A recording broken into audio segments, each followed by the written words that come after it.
Welcome friends, আপনারা নিশ্চয়ই সুস্থ আছেন, ভালো আছেন। West Bengal Council of Higher Secondary Education একটা নোটিশ বার করেছেন 5 তারিখে। তাতে কি বলা আছে দেখে নেওয়া যাক।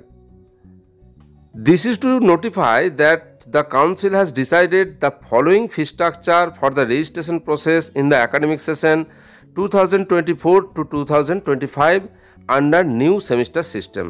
অর্থাৎ নতুন যে সেমিস্টার পদ্ধতি চালু হচ্ছে তাতে রেজিস্ট্রেশনের জন্য 11-এর ছাত্রছাত্রীদের কত ফিস দিতে হবে।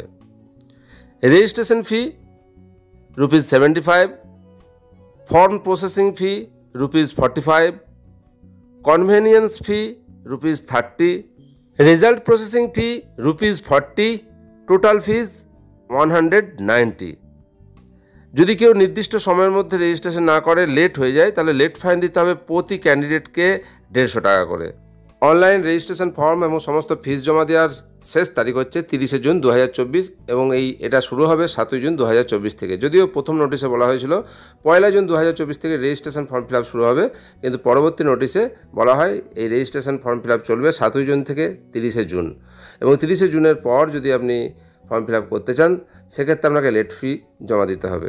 এবং একটা নোট দেওয়া আছে, registration fees for non migrating and migrating students would be same. অর্থাৎ অন্য কোনো বোর্ডের যদি ছাত্রছাত্রী এই West Bengal Council of Higher Secondary এডুকেশনের আন্ডারে ভর্তি হয় 11-এ, তাহলে তাদেরও ফিজ স্ট্রাকচার একই থাকবে।